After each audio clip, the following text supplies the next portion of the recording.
आज इस लेक्चर में हम डिफरेंशियल इक्वेशन की एक और फैमिली पे डिस्कशन करेंगे जिनको लीनियर इक्वेशंस कहते हैं। एक एग्जांपल आप लोगों के सामने है स्क्रीन पे इस वक्त, और इस इक्वेशन को जब आप सॉल्व करने के लिए बैठते हैं तो ये पता चलता है कि प्रीवियसली जितनी भी टेक्निक्स हमने डेवलप की हैं ये उनमें से किसी से भी सॉल्व नहीं हो रहा। इस किस्म के डिफरेंशियल इक्वेशन के सॉल्यूशन के लिए एक और टेक्निक यूज़ की जाती है जिसे इंटीग्रेटिंग फैक्टर की टेक्निक कहते हैं। ये टेक्निक क्या है, आइए इसी एग्जांपल से इसको समझने की कोशिश करते हैं। इस वक्त आपके सामने एक डिफरेंशियल इक्वेशन है dy by D X plus 5y equals exponential 2x। इसकी सॉल्यूशन कुछ जनरलाइज करने से पहले यहाँ पर मैं एक बात करनी ज़रूरी समझता हूँ, ये कि शुरू में कुछ स्टेप्स ऐसे लिए गए हैं जो कि फ़िलहाल अभी उनके ऊपर आप लोगों ने कंफ्यूज नहीं होना कि ये फैक्टर कहाँ से आया, ये कैसे हुआ। आप जस्ट उस टेक्निक को मेरे साथ साथ फॉलो करते रहें, और इस एग्ज़ाम्पल के एंड पे जब हम इन सारे प्रोसेसेस को जनरलाइज करेंगे फिर वो टेक्निक आप लोगों की समझ में आ जाएगी। तो जो एक्सपर्ट्स हैं, जो करने वाले हैं, उन्होंने इस किस्म की डिफरेंशियल इक्वेशन को मुख्तलिफ़ तरीक़ों से सॉल्व करने की कोशिश की, और जो नॉन टेक्निक्स थी प्रीवियसली उनसे नहीं हुआ तो फिर मुख्तलिफ़ लोगों ने इस पे मुख्तलिफ़ तरीक़ेकार आजमाए और आखिर में ये एक तरीका हमारे सामने फिर आ गया है। इससे पहले वाली जो टेक्निक अभी तक हम कर चुके हैं उनमें से किसी से भी ये सॉल्व होने वाला नहीं है। तो आइए देखते हैं कि अब इस किस्म के डिफरेंशियल इक्वेशन को लोगों ने कैसे सॉल्व किया है। सबसे पहला काम जो यहाँ पर किया गया है, जो कि इस वक्त कन्फ्यूजन का बायस होगा, लेकिन मैं फिर यही कहूँगा कि फ़िलहाल आप लोगों ने इस बात पे कंफ्यूज नहीं होना। जिस तरह मैं कह रहा हूँ और जिस तरह यहाँ पर ये क्वेश्चन सॉल्व है, इस टेक्निक को जस्ट फॉलो करें, एंड पे सारी चीज़ें वाज़ेह हो जाएंगी। किया क्या गया है, ये किया गया है कि जो एक फैक्टर है एक्सपोनेंशियल 5x, उसको ऊपर इक्वेशन के राइट और लेफ्ट दोनों साइड्स पे मल्टीप्लाई किया गया है, और ये चीज़ नीचे आप लोगों को इस इक्वेशन में वाज़ेह तौर पर नज़र आ रही है। जो फैक्टर है एक्सपोनेंशियल 5x, उसको dy बाई डी एक्स से भी मल्टीप्लाई किया गया है। इसी तरह लेफ्ट हैंड साइड पे जो दूसरी टर्म है 5y, उसके साथ भी मल्टीप्लाई किया गया है, और राइट हैंड साइड पे जो हमारे पास एक टर्म है e2x, उसके साथ भी मल्टीप्लाई किया गया है। सबसे पहले राइट हैंड साइड को सिंप्लीफाई किया गया है, और इसमें जो एक्सपोनेंशियल की प्रॉपर्टीज़ हैं वो अप्लाई की गई है कि बेसिस सेम है, मल्टीप्लाई हो रही हैं, तो इनको हम सम के तौर पर लिख सकते हैं। तो राइट हैंड साइड पे आप लोगों को e एक्सपोनेंशियल 7x नज़र आ रहा है। आप अगर लेफ्ट हैंड साइड पे ज़रा गौर करें तो लेफ्ट हैंड साइड में इस वक्त हमें एक y यानी दूसरी टर्म में अगर आप देखें y नज़र आ रहा है, और एक और टर्म हमें नज़र आ रहा है e5x। इस एक टर्म के अंदर एक और फैक्टर नज़र आ रहा है e5x। नीचे वाले स्टेप में ये चीज़ बिल्कुल वाज़ेह तौर पर दिखाई गई है। अगर आप y एक अलग फंक्शन लें और e⁵x एक अलग फंक्शन लें, और फिर इनका प्रोडक्ट लेके आप इसको डिफ्रेंशिएट करें, तो इस पे प्रोडक्ट रूल लगता है, और जब आप इस पे प्रोडक्ट रूल लगाते हैं जिसमें e⁵x को हम फर्स्ट फंक्शन कंसिडर करते हैं और y को सेकंड फंक्शन कंसिडर करते हैं, तो ऊपर वाली जो इक्वेशन है, आप ऊपर जाके फिर गौर से लेफ्ट हैंड साइड पे देखें तो एग्जैक्टली वही चीज़ है कि फर्स्ट फंक्शन यानी e5x, derivative of the second dy by D X, plus second function यानी y, और डेरिवेटिव ऑफ द फर्स्ट यानी e5x का डेरिवेटिव जो कि 5e5x आता है। तो जैसे ही हमने इस फैक्टर e5x को लेफ्ट हैंड साइड पे मल्टीप्लाई किया, पता चला कि लेफ्ट हैंड साइड दरअसल y into exponential of 5x, इन दो के ये जो दो फंक्शन हैं इसके प्रोडक्ट के डिफरेंशिएशन करने से ये हमें ये साइड मिली है। अब ये सारा काम करने के बाद इस इक्वेशन के दोनों साइड्स पे आप इंटीग्रल साइन अप्लाई करें और इंटीग्रल साइन के बाद जो लेफ्ट हैंड साइड पे डिफरेंशियल dx है उसको आप राइट हैंड साइड पे लेके आएं। तो जब आप dx को राइट हैंड साइड पे लेके आते हैं तो ये हो जाता है e यानी एक्सपोनेंशियल 7x dx और इसका इंटीग्रल जो कि नीचे वाले सबसे नीचे वाले स्टेप में आपको नज़र आ रहा है। और लेफ्ट हैंड साइड पे जैसे ही आप इंटीग्रल अप्लाई करते हैं तो integral operator differential operator d के साथ कैंसिल हो जाता है, यानी दोनों ये इनवर्स प्रोसेसेस हैं, डेरिवेटिव और एंटी डेरिवेटिव। तो डेरिवेटिव को एंटी डेरिवेटिव ने कैंसिल किया और आपके पास सिर्फ और सिर्फ y इंटू e5x रह गया। तो अब आप राइट हैंड साइड पे आप इसको इंटीग्रेट करें। राइट हैंड साइड पे जब हमने इंटीग्रेट किया तो ये बना हमारे पास सेम फंक्शन। प्रिलिमिनरी जो इंटीग्रल कैलकुलस है वहाँ से ये चीज़ आप आसानी से देख सकते हैं कि एक्सपोनेंशियल फंक्शन के इंटीग्रल वही होते हैं, वही function divided by derivative of the exponent. तो एक्सपोनेंट का डेरिवेटिव आएगा हमारे पास 7, तो इंटीग्रल हमारे पास आया exponential 7x divided by 7 plus c integration constant. Yes, तो अब फाइन आप जवाब तैयार है, सॉल्यूशन बिल्कुल तैयार है। तो नेक्स्ट फ्रेम में हम देखते हैं कि इसका असल सॉल्यूशन है क्या। आइए,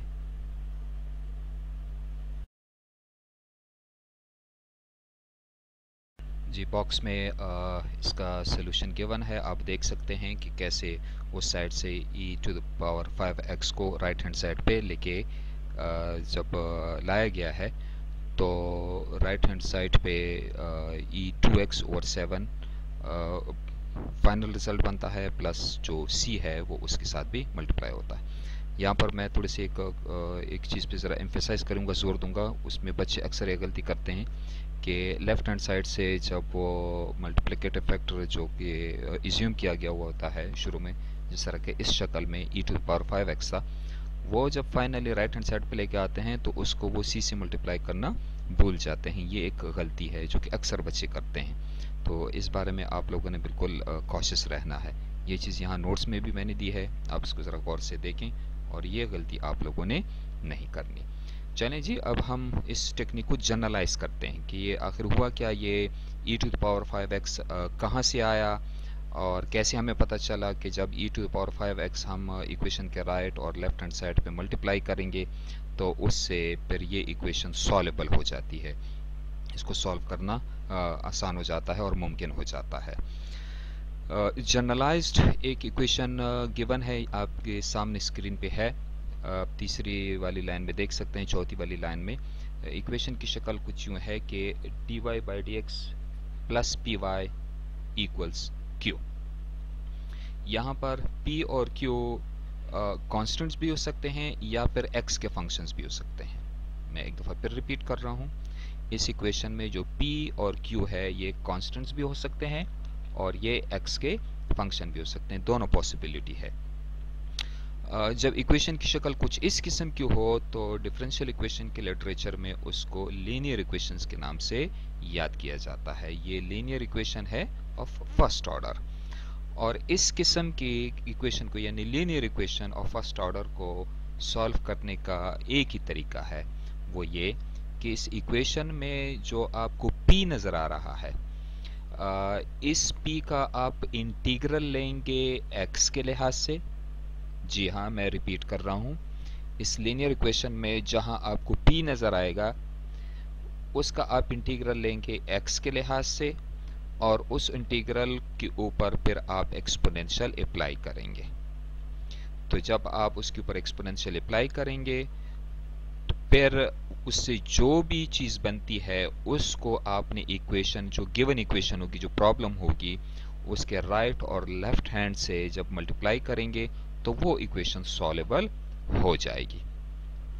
प्रीवियस जो हमारे पास एग्जांपल थी, अभी आप स्क्रीन पे देख सकते हैं, हमारी जो प्रीवियस एग्जांपल थी वो थी dy/dx plus 5y equals e⁵2x। Right hand side पे e⁵2x ये हमारे पास q होगा इस शक्ल में, जबकि y के सामने जो 5 है, यस, ये हमारे पास हो जाएगा p। तो अब इस p का आप इंटीग्रल लेंगे। सबसे पहला काम आप ये करेंगे कि इस p को आइडेंटिफाई करके फिर p का आप इंटीग्रल लेंगे, जो कि नीचे वाले स्टेप में आप लोगों को दिखाया गया है कि p का इंटीग्रल लेंगे x के लिहाज से, इस शक्ल में p 5 है और इसका इंटीग्रल x के लिहाज से 5x हो जाएगा। फिर इस 5x का आप लेंगे एक्सपोनेंट, यानी एक्सपोनेंशियल फंक्शन इसके ऊपर अप्लाई करेंगे, तो इससे बन जाएगा e to the power 5x। तो जब ये e to the power 5x बना, अब इस e to the power 5x को, यानी इस फैक्टर को आपने इक्वेशन के राइट और लेफ्ट हैंड साइड पे मल्टीप्लाई करना है और इससे वो इक्वेशन सॉल्वेबल हो जाएगी। अब आपको पता चल गया होगा कि ये e to the power 5x previous example में कहाँ से आया था। मैं एक दफ़ा फिर रिपीट कर रहा हूँ। आप लोगों ने इक्वेशन में सबसे पहले p को आइडेंटिफाई करना है, उसकी स्टैंडर्ड फॉर्म जिस तरह ऊपर जनरलाइज्ड फॉर्म गिवन है वहाँ से आसानी से p आइडेंटिफाई हो जाएगा। p को इंटीग्रेट करेंगे x के लिहाज से। जब आप इंटीग्रेट कर चुके हैं तो फिर उसके ऊपर आप एक्सपोनेंशियल फंक्शन अप्लाई करेंगे, तो उससे वो एक्सपोनेंशियल यानी e टू द पावर वो चीज़ बन जाएगी जो कि आपने इंटीग्रेट किया है। तो अच्छा, एक चीज़ मैं और वजाहत कर दूँ, वो ये कि जब आप ये p को इंटीग्रेट करते हैं तो इसमें हम कांस्टेंट c ऐड नहीं करते, जबकि अमूमन जो कैलकुलस का तरीका है उसमें c लाजमी ऐड करना होता है। इसकी वजह यह है कि ये जो कांस्टेंट फैक्टर है, ये कांस्टेंट फैक्टर प्रोड्यूस कर देता है दोनों साइड पे और वो इक्वेशन बैलेंस हो जाती है। आपको अगर ये चीज़ वाकई परखनी है तो आप करके देख लें और at the end of the day आपको पता चल जाएगा कि वो कांस्टेंट फैक्टर दोनों साइड पे आ रहा है, तो दोनों साइड से आप उसको हज़फ कर सकते हैं।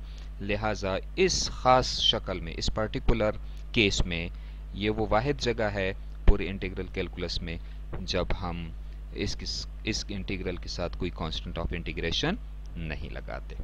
चलें जी, अब हम एक और एग्जांपल की तरफ बढ़ते हैं। नीचे है to solve the differential equation of the form. नीचे डिफरेंशियल इक्वेशन है, यानी जितने भी प्रोसेस मैंने बताया इसको अभी जनरलाइज किया गया है। अभी आप लोगों ने अपने रजिस्टर पे वो सारे स्टेप्स कॉपी करने हैं कि पहले मरहले में क्या करना है, फिर क्या करना है और फिर क्या करना है। तो अगर इक्वेशन की शक्ल कुछ यूँ हो जिस तरह नीचे गिवन है, सबसे नीचे dy by D X plus P Y equals Q, और मैंने पहले बताया था कि p और q कॉन्स्टेंट्स भी हो सकते हैं और ये x के फंक्शंस भी हो सकते हैं, ये दोनों पॉसिबिलिटीज़ हैं।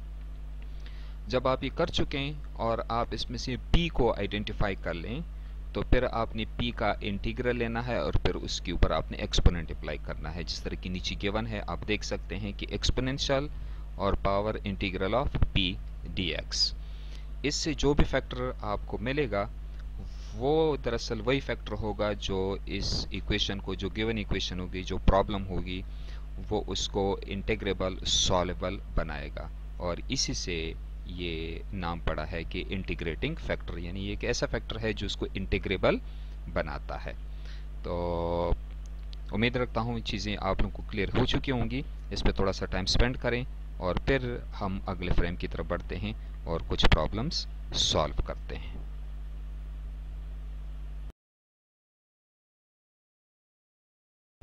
इस पहली एग्जांपल में हमें एक प्रॉब्लम दिया गया है और प्रॉब्लम कुछ यूँ है कि हमसे पूछा गया है कि सॉल्व करें dy by D X minus Y is equal to x.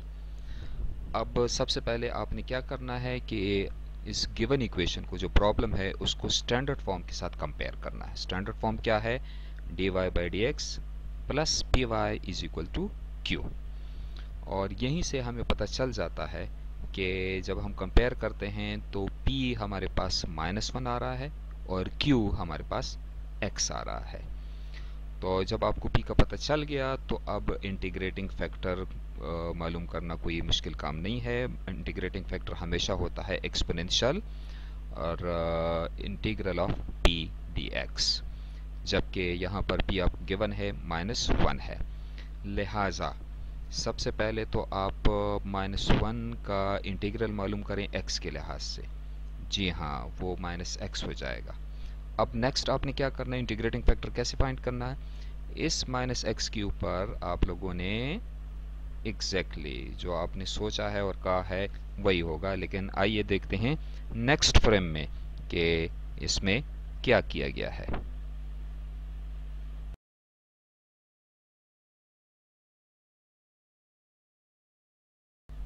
तो जब -x का आपने एक्सपोनेंट लिया तो ये ऊपर बॉक्स में नज़र आ रहा है आप लोगों को, ये बन गया एक्सपोनेंशियल ऑफ -x, ये बन गया इंटीग्रेटिंग फैक्टर। अब नेक्स्ट स्टेज में, नेक्स्ट स्टेप पे आप लोगों ने इस इंटीग्रेटिंग फैक्टर यानी e-x को जो गिवन इक्वेशन है उसके राइट और लेफ्ट हैंड साइड पे मल्टीप्लाई करना है। राइट हैंड साइड पे आपके पास x था, उसके साथ e-x मल्टीप्लाई किया गया। लेफ्ट हैंड साइड पे आपके पास था dy/dx और -y, तो दो टर्म्स थे, दोनों टर्म्स के साथ सेपरेटली e-x और e-x मल्टीप्लाई किया गया है। अब हम फोकस करते हैं लेफ्ट हैंड साइड पे। लेफ्ट हैंड साइड में आप देखें दूसरे टर्म में, जी हाँ दूसरा टर्म कौन सा है, y(e-x), y exponential of -x, ये दूसरा टर्म है। इस दूसरे टर्म को अगर आप लें और इसको आप डिफरेंशिएट करें तो इसके अंदर आपको दो फंक्शन नजर आ रहे हैं, एक y और दूसरा e⁻⁻x। ये दो अलग अलग फंक्शन हैं, प्रोडक्ट के तौर पर गिवन हैं, तो इनके ऊपर प्रोडक्ट रूल अप्लाई होगा। और जब आप प्रोडक्ट रूल अप्लाई करते हैं तो इससे आपके पास ऊपर वाली लेफ्ट हैंड साइड पे पूरी की पूरी जो एक्सप्रेशन है वो आ जाएगी, जिसमें एक फर्स्ट फंक्शन है और दूसरा सेकंड फंक्शन है। e⁻⁻x को फर्स्ट फंक्शन लिया गया है जबकि y को सेकंड फंक्शन लिया गया है। तो जब आप प्रोडक्ट रूल अप्लाई करते हैं तो आप देखेंगे कि ऊपर वाली इक्वेशन में लेफ्ट हैंड साइड वाली साइड इससे बन जाएगी। राइट हैंड साइड पे आपके पास सिंपली जब x के साथ वो इंटीग्रेटिंग फैक्टर मल्टीप्लाई हुआ तो वो e-x बन गया।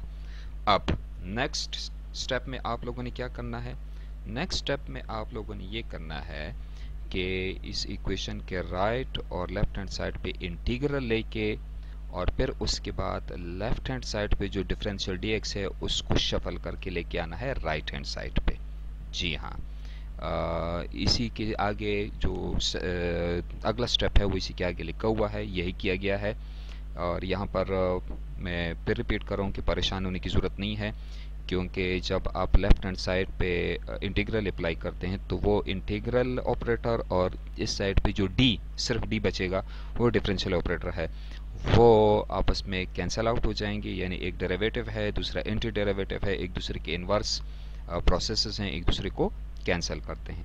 लिहाजा आपके पास सिर्फ और सिर्फ y(e-x) बचेगा, जबकि राइट हैंड साइड पे इंटीग्रल अप्लाई करने से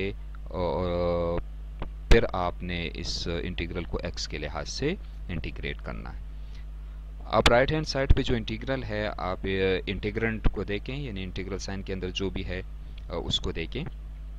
ये दरअसल फिर प्रोडक्ट बन रहा है, यानी दो फंक्शंस का प्रोडक्ट बन रहा है। तो अभी इस पे फिर जब प्रोडक्ट हो इंटीग्रल साइन के अंदर तो इसके ऊपर कौन सा फार्मूला लगता है, यस इंटीग्रेशन बाय पार्ट्स का फार्मूला लगता है। तो यहाँ पर भी अभी आप लोगों के कैलकुलस के स्किल पे है कि जो कैलकुलस आप लोगों ने सीखी है उसमें आप इंटीग्रेशन बाय पार्ट्स में कितने माहिर थे। इसमें सिर्फ महारत इस चीज़ में चाहिए होती है कि आपको केयरफुली सेलेक्ट करना होता है कि कौन सा फर्स्ट फंक्शन लेना है और कौन सा सेकंड फंक्शन लेना है।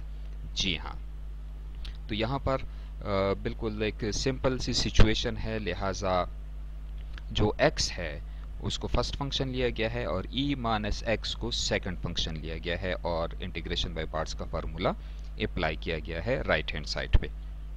तो आप नीचे देखें, नीचे वाले स्टेप में लेफ्ट हैंड साइड पे है y इंटू e-x, जो कि ऊपर से कॉपी करके यहाँ लिखा गया है, is equal to right hand side पे इंटीग्रेशन बाय पार्ट्स अप्लाई किया गया है, यानी फर्स्ट फंक्शन x, जी हाँ इंटीग्रल ऑफ द सेकंड।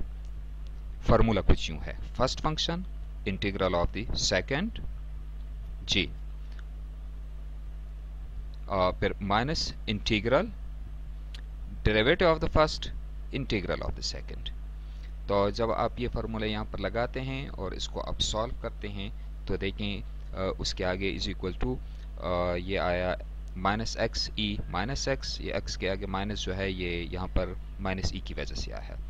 और जब आप ई माइनस एक्स का इंटीग्रल लेते हैं तो वो दरअसल माइनस ई माइनस एक्स हो जाता है। तो यहाँ पर ये माइनस ई माइनस एक्स इस वजह से आया है। इंटीग्रेट हो गया और आखिर में constant of integration as usual आप लोगों ने इस पे अप्लाई करना है। आगे का प्रोसेस बिल्कुल सिंपल है, इसमें कुछ भी नहीं है।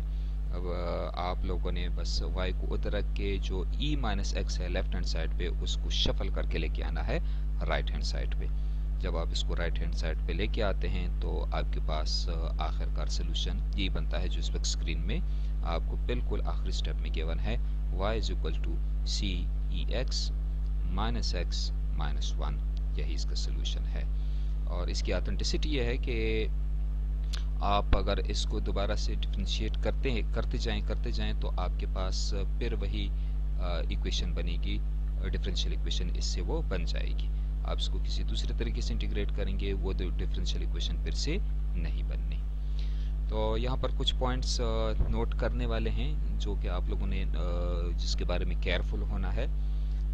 दो इम्पॉर्टेंट पॉइंट्स हैं जिसको यहाँ पर मैंने हाईलाइट किया है। पहला पॉइंट तो ये कि आप लोगों ने जो गिवन इक्वेशन है उसको स्टैंडर्ड इक्वेशन के साथ, जो लीनियर इक्वेशन होती हैं स्टैंडर्ड, उनके साथ कंपेयर करके उसमें से p को फाइंड करना है। p को आइडेंटिफाई करने के बाद वहाँ से इंटीग्रेटिंग फैक्टर आप लोगों ने कैलकुलेट करना है। आप लोगों ने एक दफ़ा इंटीग्रेटिंग फैक्टर सही तरीके से कैलकुलेट कर लिया तो आप लोगों का आधे से ज़्यादा प्रॉब्लम सॉल्व हो गया।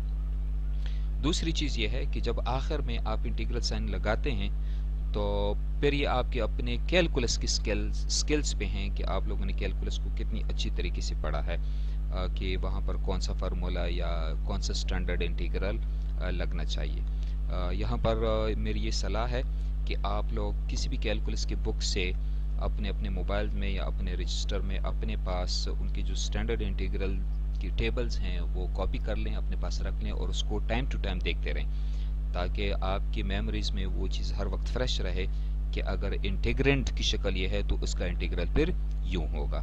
तो जब आपको इन चीज़ों का पता होगा और चीज़ें असबर होंगी, चीज़ें याद होंगी तो कैलकुलेशन बहुत आसानी से और सेहत के साथ हो सकेंगी। तो आइए अब देखते हैं कि नेक्स्ट कौन सी चीज़ हमारा इंतज़ार कर रही है।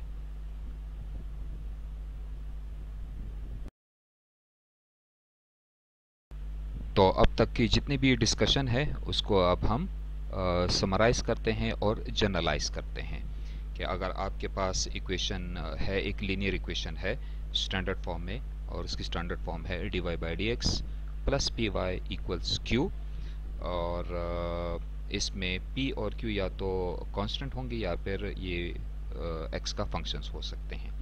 तो सबसे पहला काम आप लोगों ने इस किस्म की इक्वेशन को सॉल्व करने के लिए ये करना होता है कि आप लोगों ने इंटीग्रेटिंग फैक्टर डिटरमाइन करना होता है। यहाँ पर जो सिंबल्स आप लोगों को नज़र आ रहे हैं आई एफ एफ, तो ये एफ नहीं है बल्कि ये it stands for integrating factor.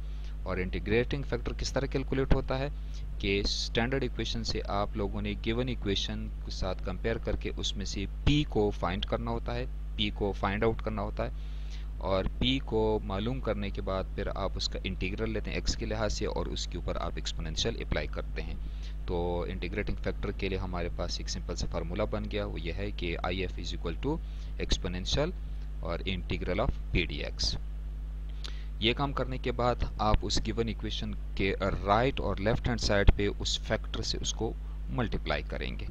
तो ये जो आगे इक्वेशन नज़र आ रही है ये दरअसल यही फैक्ट बयान किया गया है कि इंटीग्रेटिंग फैक्टर से इक्वेशन के राइट और लेफ्ट हैंड साइड को मल्टीप्लाई किया गया है। जब आप ये काम करते हैं तो फिर पता चल जाता है कि जो लेफ्ट हैंड साइड है वो दरअसल दो फंक्शन के प्रोडक्ट का डेरिवेटिव है। जी हाँ, यानी ओरिजिनली ये कोई दो फंक्शन थे और वो प्रोडक्ट की शक्ल में थे और जब उनका डेरिवेटिव लिया गया तो उससे हमारे पास ये लेफ्ट हैंड साइड बनी है। बस यही दरअसल एक क्रिटिकल पॉइंट है जहाँ पर आप लोगों ने इसको यानी जो प्रोडक्ट ऑफ टू फंक्शन है उसको आइडेंटिफाई करना है। आसानी की खातिर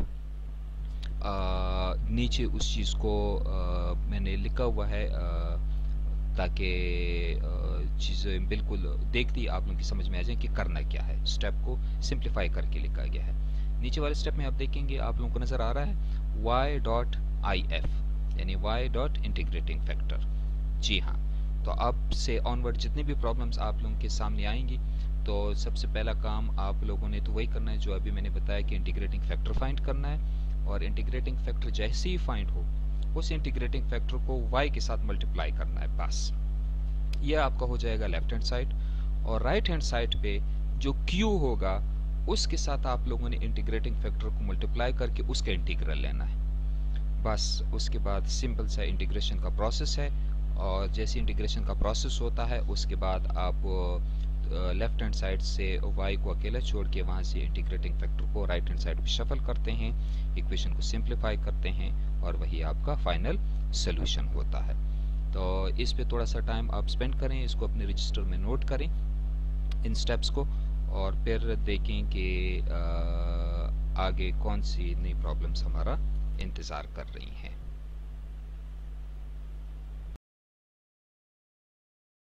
यहाँ पर ये एक प्रैक्टिस प्रॉब्लम है, और प्रॉब्लम कुछ यूँ है कि dy by D X plus 3y equals sine x। ये एक डिफरेंशियल इक्वेशन है, और नज़र आ रहा है कि ये एक लीनियर डिफरेंशियल इक्वेशन है। तो जब ये हमने आइडेंटिफाई कर दिया कि एक लीनियर डिफरेंशियल इक्वेशन है तो इसके सोल्यूशन का क्या तरीक़ेकार होगा। जी हाँ, बिल्कुल सही कहा, ये सिर्फ और सिर्फ इंटीग्रेटिंग फैक्टर की टेक्निक से सॉल्व होगा। अब सबसे पहले हमने क्या काम करना है कि इस इक्वेशन के साथ हमने स्टैंडर्ड इक्वेशन लिखनी है जनरलाइज्ड, जो कि है dy by D X plus P Y equals Q. अब इसमें से आप लोगों ने p और q को फाइंड करना है। तो नीचे जो 3 पॉइंट्स अनआंसर्ड मैंने छोड़े हुए हैं वो अगरचे अगले वाले फ्रेम में हैं, लेकिन इधर ही आप लोग रोकें, इस वीडियो को पॉज करें और सबसे पहले आप p को आइडेंटिफाई करें कि भला p क्या है इस गिवन इक्वेशन में, प्रॉब्लम में जो हमें दिया गया है। और फिर जब आप p फाइंड करेंगे तो उसके बाद आप उस p का इंटीग्रल लेंगे x के लिहाज से वो क्या आता है, और आखिरी जो काम रहता है वो ये है कि फिर इंटीग्रेटिंग फैक्टर कैसे फाइंड करते हैं, कैलकुलेट करते हैं। आप तीनों ये काम करें और फिर आप अगले फ्रेम की तरफ बढ़ें और अपने आंसर्स को वहाँ पर चेक करें।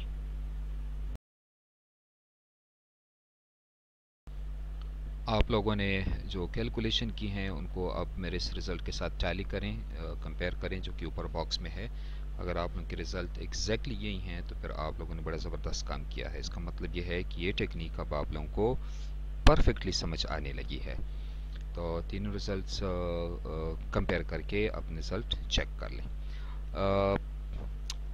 कुछ मज़ीद टिप्स हैं इंटीग्रेटिंग फैक्टर के हवाले से, और बहुत ही हैंडी किस्म के टिप्स हैं ये, यानी बाज़ औक़ात इंटीग्रेटिंग फैक्टर थोड़ी सी कॉम्प्लिकेटेड होती है और उसको वर्कआउट करना भी मसला बन जाता है। लेकिन अभी मैं आप लोगों को एक टिप दूंगा, एक हैंडी सा टिप है, और उसमें से उस फंक्शन को देखते ही आपको पता चल जाएगा कि इसके इंटीग्रेटिंग फैक्टर क्या होना चाहिए। आप बीच वाली ये बाकी चीज़ें जो हैं, जो स्टेप्स हैं, इसको अगर पढ़ के आप समझना चाहते हैं तो बड़ी अच्छी बात है, इसको पढ़ें समझें।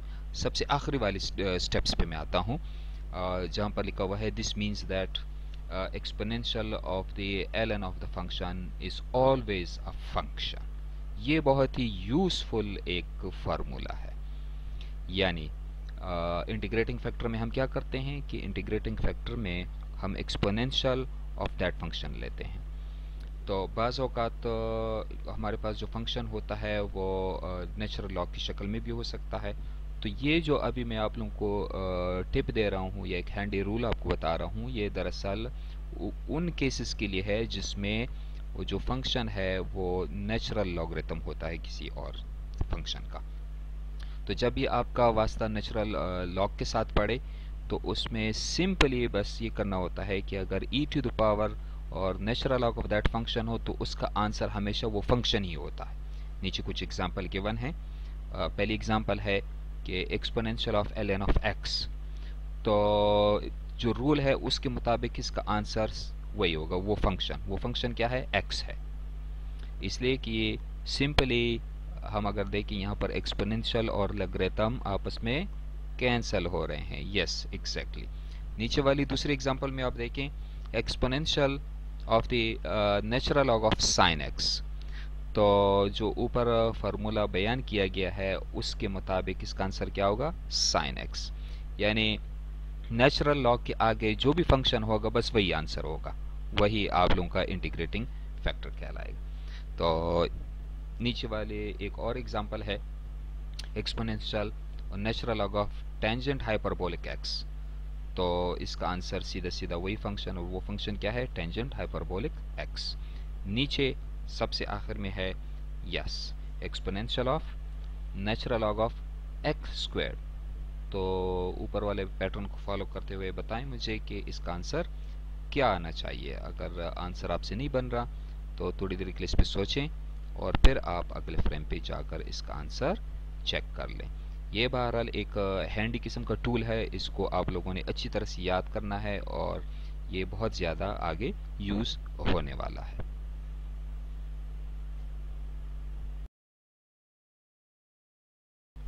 जी बिल्कुल, जिस तरह के वहाँ पर गिवन था तो इसका सिंपल आंसर आएगा एक्स स्क्वायर्ड यानी दैट फंक्शन। अब हम एक और केस डिस्कस करने लगे हैं। क्या हो कि अगर एक्सपोनेंशियल और नेचुरल लॉग ऑफ एफ के सामने कोई एक कांस्टेंट हो। तो जिस तरह की नीचे एग्जांपल में आप देख रहे हैं, पहली एग्जांपल है e raise to power 2 ln of x। तो इसमें सबसे पहले काम आपने ये करना होता है कि जो नेचुरल लॉ की प्रॉपर्टीज़ हैं वो अप्लाई करनी होती हैं। यानी 2 को आप उठाकर लेके आएंगे x के ऊपर, वो x का स्क्वायर बन जाएगा। फिर उसके बाद आप लोगों ने नेचुरल लॉग और एक्सपोनेंशियल को आपस में कैंसिल आउट करना है और आपके पास आंसर हो जाएगा एक्स स्क्वायर्ड। नीचे वाले एग्जांपल में है exponential of 3 natural log of sine x. तो आप इसमें सबसे पहले आप 3 को उठा के ले जाएं और ये बन जाएगा साइन क्यूब एक्स, और उसके बाद नेचुरल लॉग और एक्सपोनेंशियल आपस में कैंसिल आउट हो जाएंगे और आंसर आपके पास होगा साइन क्यूब एक्स।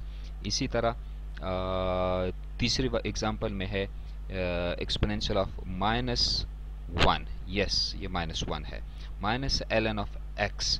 तो सबसे पहला काम आप लोगों ने करना है कि -1 उठाकर आपने x की पावर के तौर पर लिखना है, तो वो हो जाएगा x इनवर्स यानी x टू द पावर -1। उसके बाद एक्सपोनेंशियल और नेचुरल लॉग आपस में कैंसिल आउट हो जाएंगे और आंसर आपके पास होगा x इनवर्स यानी x टू द पावर -1 या 1/x। इसी तरीके से जो नीचे एक प्रैक्टिस के लिए एक एक्सप्रेशन दिया गया है ये भी आप आसानी के साथ फाइंड कर लेंगे। यहीं पर ये इस लेक्चर को मैं एंड कर रहा हूँ क्योंकि बहुत सारे बच्चों का ज़रा मसला ये आ रहा है कि वो उनके पास डाटा की कमी होती है और लिमिटेड से उनके पास डाटा होता है, तो जब वीडियो लंबी हो जाती है तो वो फिर ज़्यादा MBs का हो जाता है। तो इसका जो दूसरा सेक्शन है यानी ये पार्ट 1 होगा और बाकी की जो चीज़ें हैं वो दूसरे लेक्चर में मैं कवर कर रहा हूँ। आज का ये लेक्चर अभी मैं यहीं पर एंड कर रहा हूँ। ये जहन में रहे कि ये लेक्चर अभी ख़त्म नहीं हुआ है, ये टॉपिक अभी चल रहा है। बस इस टॉपिक को हमने 2 छोटे छोटे लेक्चर यानी 30-30 मिनट के लेक्चर में हमने डिवाइड किया हुआ है। तो मिलते हैं फिर अगले दूसरे पार्ट में। अल्लाह हाफिज़।